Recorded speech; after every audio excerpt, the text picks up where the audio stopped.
Protests met with protests, met with injured MPs, met with scuffles, met with other members of parliament doubling down, tripling down, having choice words for each other, essentially turning the entire winter session into anything but fruitful for the democracy of India. So, what just happened at the parliament during the winter session?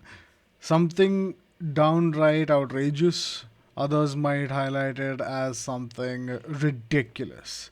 And yet again, it's something that we must talk about because for those less informed, it can leave a door open for misinformation to incubate itself, which is extremely dangerous in sensitive times.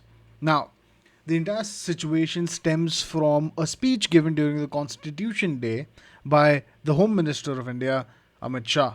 Now, Amit Shah in this speech essentially highlighted the fact that the Congress has anti Ambedkar sentiments, the fact that the Bharat Ratna was not conferred to Dr. B.R. Ambedkar during the Congress tenure and only in the year 1990, backed by the BJP central government, was Dr. Ambedkar finally conferred the Bharat Ratna. Now, factually speaking, yes, Bharat Ratna was given to Dr. Ambedkar in the year 1990 posthumously and should have been given a lot sooner. If you go to ask any UPSC aspirant who's gone through the depths of what his role was in incubating India as a nation and the significant contributions that he made to the constitution as well.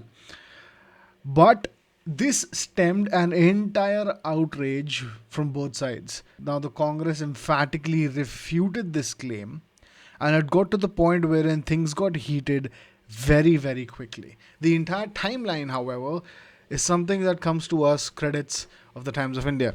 Now, it all begins at 9:10 a.m. on December the 19th.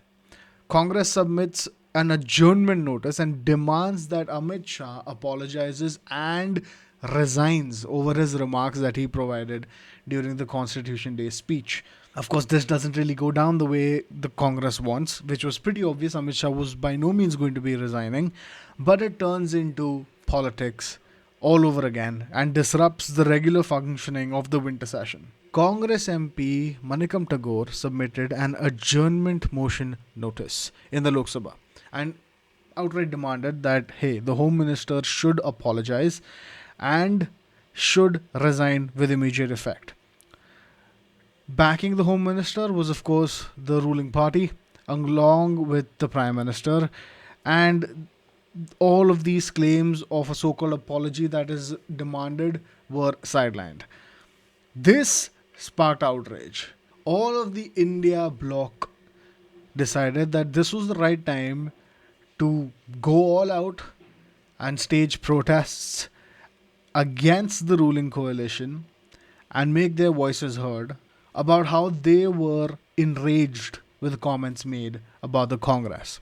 Surprising for a few because they thought that the India bloc was on its last legs. But this incident seems to have brought a lot of them back together in terms of at least protesting together. The TMC's Member of Parliament Sugata Roy announced that the party will be protesting in Parliament against the Union Minister's remarks. Rolling on to that, Ranveer Singh Bittu slams the opposition for baseless lies and defends Amit Shah's remarks. So now you can see the back and forth already commencing. And all of this boils down to an all-out confrontation that occurs on the stairs to the entrance to the parliament. Everyone who was anyone from the opposition decided to speak out about this because, of course, the more voices from the opposition, the better, according to them, which is just politics 101. Without even choosing any sides, it just makes everybody look bad, makes the parliament look bad because, hey, eyes from the rest of the world that looked at India as the next leader of the global south will look at this and be apprehensive. The divide between the two political parties has never been more evident and is getting violent, to say the least. Protests turned into shoving competitions, turned into actual incidents wherein Congress MP Rajdeep Singh Surjewala giving a suspension of business notice in the Rajya Sabha under Rule 267, which essentially demarcates that, hey, all other discussions currently should be ceased and we should talk about Amit Shah's remarks that happened. What were the reasons behind this? is pretty evident. The opposition wants to derail the sitting government. The sitting government wants to double down on what was said and openly, well, dictate the fact that, hey, if you did not give the Bharat Ratna to Dr. Ambedkar, then why are you not just admitting to it? To which the Congress says that it's not about giving an award. How can you just go out and blatantly say that Jawaharlal Nehru, who was again an icon of the Indian political scene and played a ginormous role when it comes to the independence of the country, had bad intent towards one of his colleagues? Now, narratives have been spun in a billion different directions therein, and you can look at any single news organization out there that has their 9 p.m. shows to see the variety that the media circus has brought to the forefront. But what went down thereafter? A protest. This is what it looked like.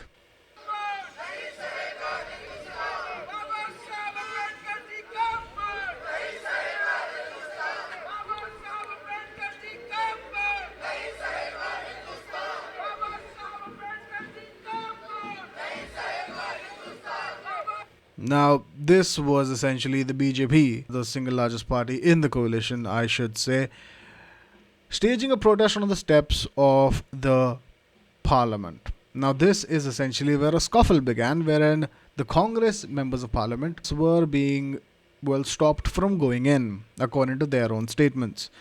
Now, Congress MP Priyanka Gandhi states that they don't have basic respect, that he is the constitution maker of the country, he should be given the respect that he deserves, and how dare you try to spin narratives that aren't based in reality. She condemned the tampering of Ambedkar's photos based on the social media post that BJP made, calling it an act of disrespect towards his legacy. And Priyanka also emphasized that such actions reflect a mindset that undermines the values that Baba Saheb Ambedkar himself stood for. Of course, one side claiming that they know more about the values that one of the leaders or during the independence movement stood for over the other is just politics 101, wherein both sides claim that they know better.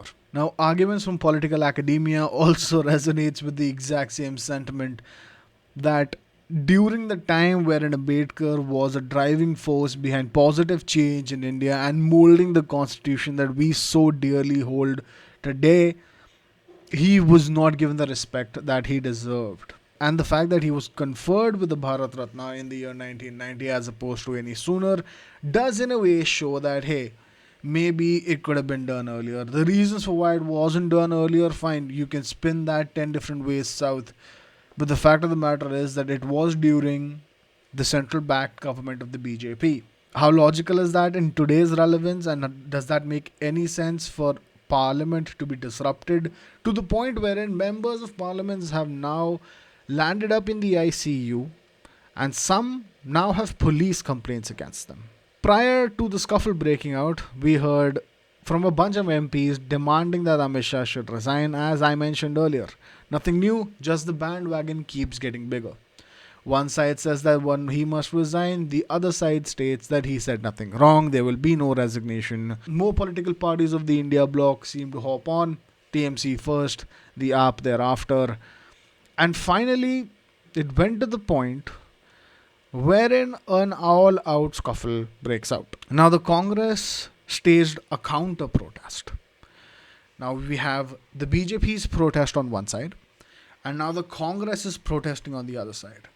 So these are all members of parliament. Keep that in mind when you realize that once these two forces come together and the various members of parliament from the Congress try to make their way inside of the parliament house, things go from bad to worse.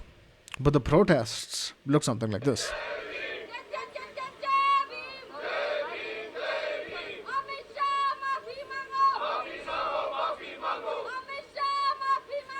And at 11:20 a.m. on December the 19th is where we start getting the first reactions from the visible scuffle that happened. Now, the video footage of this scuffle is not really circulating the internet, so it's really hard to know who instigated what and what happened where. But it turns out that Rahul Gandhi had to put out a response to the allegations of him pushing BJP MPs out of the way, inflicting injuries on at least two of them. He says, and I quote, "I was trying to go inside through the parliament's entrance. BJP MPs were trying to stop me. They pushed me and threatened me, so this happened." Yes, this has happened. Mallikarjun Kharge, the leader of the Congress, was also pushed during the scuffle and he injured his knees. But we do not get affected by jostling, and this entrance is the way that we are legally allowed to go in through. Also, BJP MPs were trying to stop us from going in. The central issue is that they're attacking the constitution, insulting the memory of Ambedkar. So the last lines of essentially what he stated were political, but the rest seemed like something that he's just saying out loud verbatim as to what happened. The scuffle led to, first, the Speaker of the House openly saying that there will be no more staged protests on the steps of the Parliament. Second, we started hearing from BJP MPs in retaliation to what Rahul Gandhi put out in the first place. We have Bansuri Suraj, an MP, we have Jaya Bachchan, an MP, and then, of course, Shashi Tharoor steps into the equation with his own statement that says that I did not see this coming, I cannot say anything about this, and it would surprise me that something like this would have happened from our side, stating that the Congress would never be the ones that instigated in the first place. Rahul Gandhi was surrounded by the media and he had this to say when it comes to what really happened during the scuffle. Of course, this was posted by the INC's official Twitter account. So by all accounts and purposes, they believe that this is a narrative that they want to lean in towards. नहीं देखिए मैं पता नहीं आपके शांत हो जाए आपके कैमरा में होगा ये पार्लियामेंट की एंट्रेंस है इसमें मैं अंदर जाने की कोशिश कर रहा था तो बीजेपी के एमपी जो थे वो मुझे ऐसे रोकने की कोशिश कर रहे थे धकेल रहे थे और मुझे धमका रहे थे तो वो हुआ है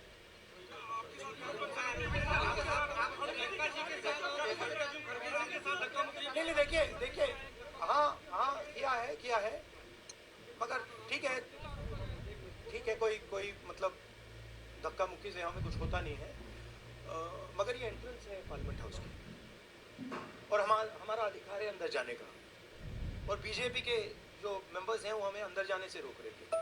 Next, BJP MPs that were injured during all of this resulted in being admitted to the hospital, because of which Kiran Rijiju, who is one of the parliamentary affairs ministers in the parliament and is a member of the BJP, had some choice words for Rahul Gandhi, to say the very least. He says, "I asked Rahul Gandhi if he attacks MPs physically, can he achieve anything by doing so? Parliament is not a place to show physical strength or smartness," quote unquote. Everyone saw that Rahul Gandhi physically attacked our MPs and the press saw it as well. This is not an akhara referring to a proverbial wrestling ground.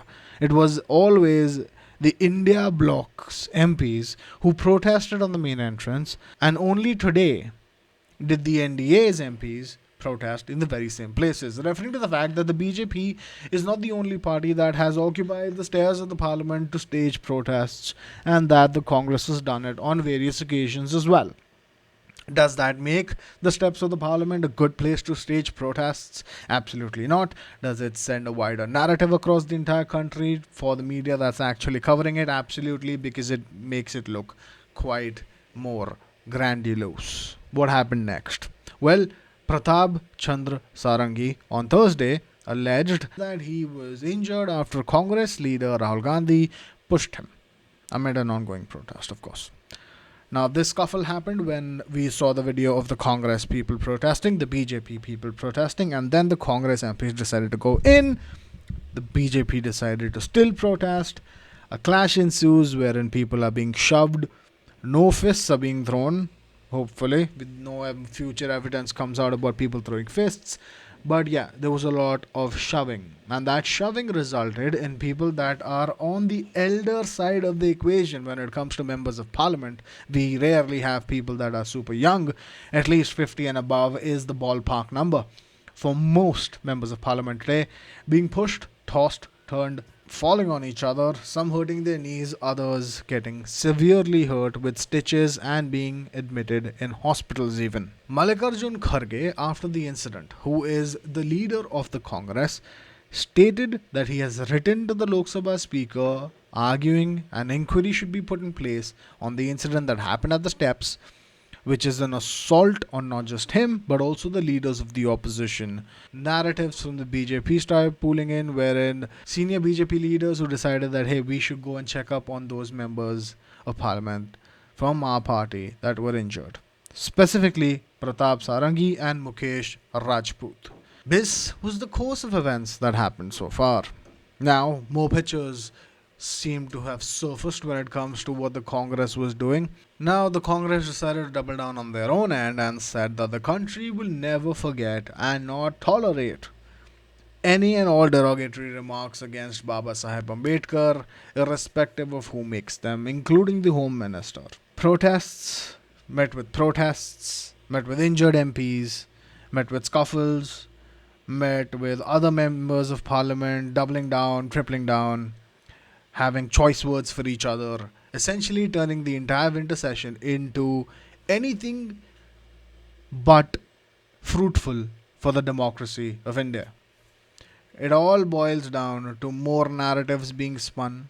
It all boils down to more protest videos coming up. It all boils down to people that are now attacking the Congress's offices, vandalizing them. The Congress attacking BJP's offices, vandalizing them. But two elderly people that are members of parliament were severely hurt, which matters a lot.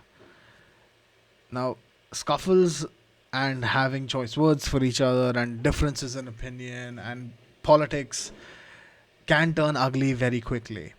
But the fact that all of this ugliness gets brought to the forefront when it comes to the winter session of a parliament that is the parliament of the biggest democracy on the planet, it makes you wonder, where did it all go wrong?